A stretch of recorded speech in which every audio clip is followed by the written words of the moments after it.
আজকে এক মা আমার মাদ্রাসার মাহফিলে কিশোরগঞ্জ থেকে হাসেম ভাই, কিশোরগঞ্জ থেকে এক মহিলা তার ছেলেটাকে নিয়ে আসছে আমার মাদ্রাসা আইনা, আমার মাদ্রাসার ওস্তাদরে দিয়া আমার কাছে ছেলেটারে পাঠাইছে। কয়া হুজুর, আমার কলিজা ছাড়া সন্তান, আমার সারাটা জীবনের সন্তানরে আমি ইয়া করছি, বড় করছি, সন্তান কোনোভাবেই আমার কথা শোনে না, আপনি একটু নসিহত করে দেন।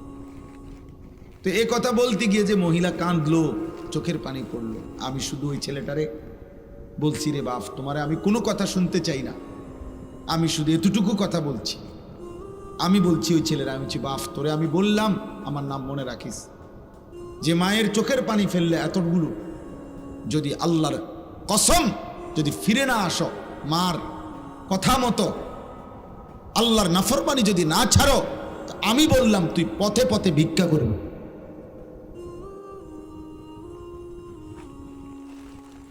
মার চোখে পানি ঝরাইয়া তুই নাফরমান, কোনোদিন সুখ দুনিয়ায় জুটবে না। উড়া দুরা কয়েকদিন চলতে পারবা, এমন জায়গায় থমকে যাবা মায়ের বদদুয়ায়, যেদিন আর ঘুরে দাঁড়াইতে পারত। কয়শো নজির লাগবে তোমার, কয় হাজার দলিল লাগবে, বাফেরে কষ্ট দিয়ে সুখে থাকবা। হ্যাঁ,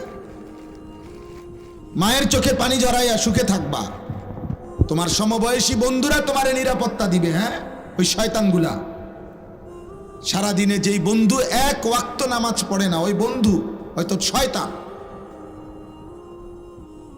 সারাদিনে মোবাইলে নারী ছাড়া, ছবি ছাড়া আর কিছু দেখে না, যে হয়তো শয়তান, হয়তো ইবলিস। ও কিসের বন্ধু আবার, ও কিসের আবার বন্ধু এটা? এর জন্য প্রিয় ছেলেরা, আমার কথা মনে রাখো আব্বা, আমি তোমাদেরই ভাই। এই গ্রামের এমন কেউ নাই যে আমারে চেনে না। বয়স্ক এমন লোক মনে হয় না কেউ আছে যা করে আমি চিনি না। আমি সবার সাথে পরিচিত মানুষ। আল্লাহ নবী সাল্লাল্লাহু আলাইহি ওয়াসাল্লাম বলছেন, বাবারাও শুনেন, ছেলেরাও শুনেন, আল্লাহ নবী বলছে, কুল্লু যুনুব ইউআখিরুল্লাহু ইলা আজালিম মুসাম্মা। হাদিসটা শোনো, নবীজি বলছে, সমস্ত গুনাহ, প্রত্যেক পাপের শাস্তি আল্লাহ চাইলে নির্দিষ্ট সময় আখিরাত পর্যন্ত, হাসরের ময়দান পর্যন্ত বিলম্ব করতে পারে, কিন্তু ইল্লা আকুল ওয়ালিদাইন, খোদার কসম নবী বলছে, তবে মা বাবার নাফরমানি ব্যতীত, মা বাবার নাফরমানি ব্যতীত। নবীজি বলেন, ফাইন্নাহু লান ইয়ামুতা হাত্তা ইউআযযিবাহুল্লাহু ফিল আরদ। নবীজি বলেন, মা বাবারে কষ্ট দিছে, চোখের পানি ফেলছে, মা বাবার নাফরমান সন্তান, নবীজি বলছে তার মৃত্যু হবে না, তারে আল্লাহ জমিনে বেইজ্জতি না করা পর্যন্ত। তোকে আল্লাহ জমিনে বেইজ্জতি করবে।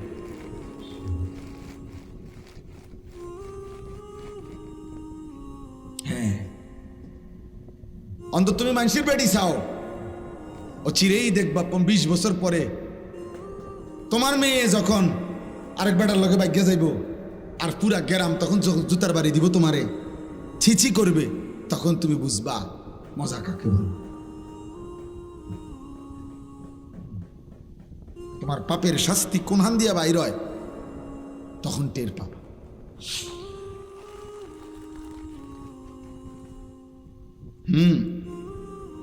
আমাদের এই মুরাদনগরের একজন বড় আলেম আমার একদিন বলছেন,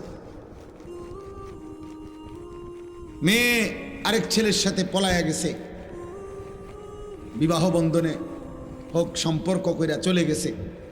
মা বাবা গিয়া থানার মধ্যে ওই ছেলে মেয়ের নামে মামলা করছে। মেয়ে চিঠি পাঠাইছে বাপের কাছে, আপন বাপের কাছে। চিঠির মধ্যে স্পষ্ট লিখছে, বাবা, যে কাজটা তোমরা করেছিলে সেটা যদি অপরাধ না হয়, আমার বেলায় থানায় মামলা করলে কেন? কসম খোদার। কি বুঝলেন? মানে তোমরা মা বাবাও তো কি করছিলা? এরকম হারাম প্রেম করেই ভাগ্যে গিয়া বিয়া করছো, এখন আমিও সেই কাজটা করাতে আমার বেলায় মামলা করলাম, ওই বাবা কি জবাব দিবে? হ্যাঁ বলো না বাবা, তোমরা একটা ছেলে বলো, কোনো জবাব হইতে পারে? এই বাবা এই সমাজে কি পরিমাণ বেইজ্জতির শিকার হবে, এই বেচারার সারা জীবনের অর্জন কি হবে তখন? এই জন্য বললাম আমি, মৃত্যু আমাদেরকে বরণ করতেই হবে, আমাদেরকে কিন্তু চলে যেতে হবে, আমরা স্বীকার করি বা না করি, বুঝি কিংবা না বুঝি আমরা মরে যাব বাপ। কিশোর ভাই, যুবক ভাই, নওজওয়ান, বয়স্ক বাবা, পর্দার আড়ালের মা বোন, আমাদেরকে চলে যেতে হবে, চলে যেতে হবে। কোনোভাবেই নিকটাত্মীয় স্বজন বন্ধুরা আমাদেরকে ফেরাইতে পারবে। আমি যে আয়াত পড়ছি সূরা ওয়াকিয়া, কোরআনুল কারীমের 56 নম্বর সূরা, 27 নম্বর পারা, এই সূরার 5টা আয়াত পড়ছি আমি। মূলত এই আয়াতের মধ্যে আমি বুঝাইতেছি আপনাদেরকে, এই আয়াতের মধ্যে মূল বক্তব্য মৃত্যুকালীন একটা অবস্থা আল্লাহ তুলে ধরছেন। অবিশ্বাসী, কাফের, মুশরিক, মুনাফিক, নাফরমান, পাপীদেরকে বুঝাইবার জন্য আল্লাহ মৃত্যুকালীন, কোনো মানুষের মৃত্যুকালীন অবস্থাটা একটা চিত্র তুলে ধরে আল্লাহ তাআলা নাফরমান পাপীদেরকে বুঝাইতে চাইছে। এই 5টা আয়াত আমি সেটাই বলে আমার কথা শেষ হবে ইনশাআল্লাহ।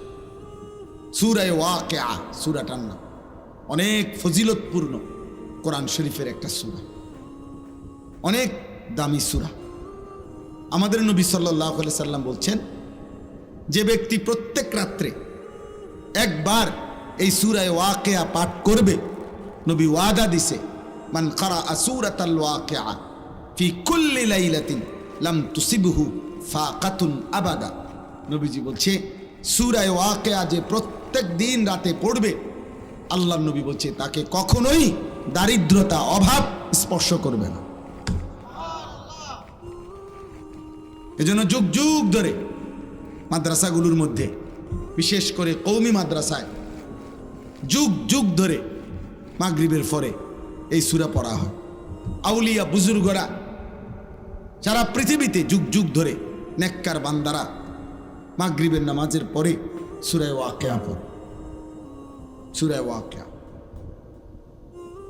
আল্লাহ নবী সাল্লাল্লাহু আলাইহি ওয়াসাল্লাম বলছে তাকে অভাব স্পর্শ করবে।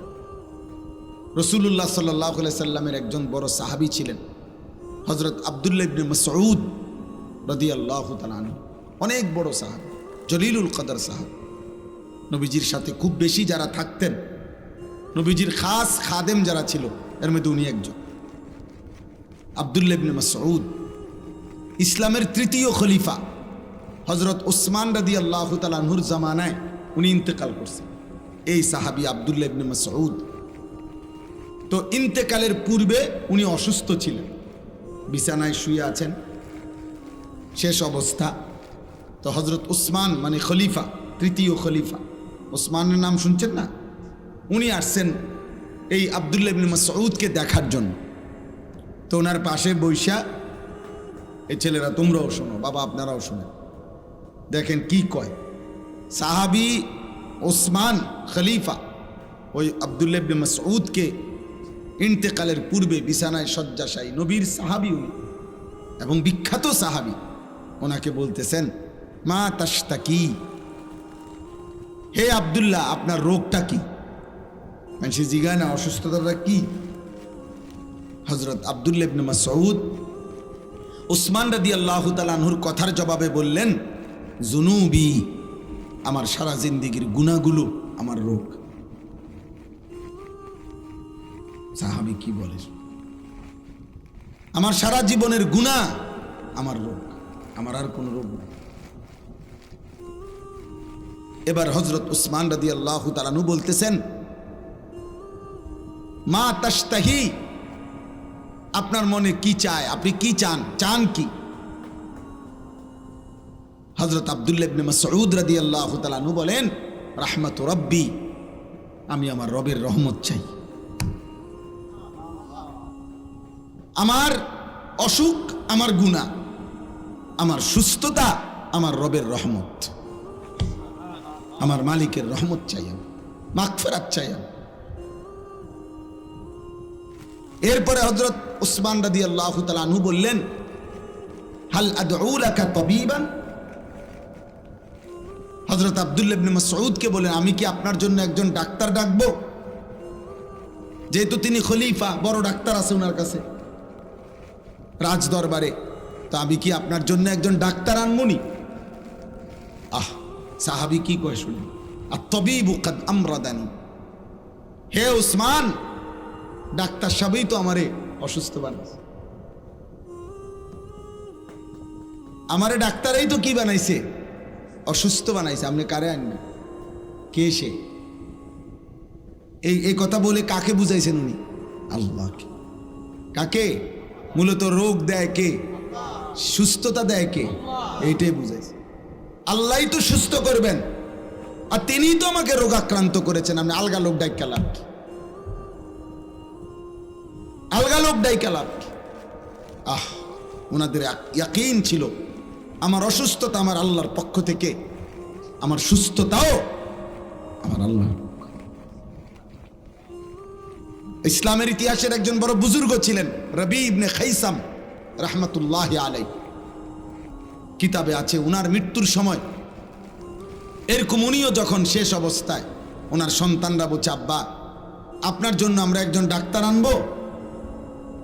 রবি ইবনে খাইসাম রাহিমাহুল্লাহ উনি বলছে, বাবা শোনো, ডাক্তার ডাকলাম হইলে আমিও, কিন্তু আমি একটা কথা চিন্তা করে দেখছি, যে ডাক্তারকে ডাকবা, ওই ডাক্তার আর আমি রোগী, ও চিরেই আমরা দুইজনেই মৃত্যুবরণ করব। কাজেই আমিও যেহেতু মরে যাব, ডাক্তারও যেহেতু মরে যাবে, ওরা ডাক্তার লাভ কি? তার চাইতে চলো আল্লাহরে ডাকি। কাকে ডাকি? আল্লাহকে ডাকি।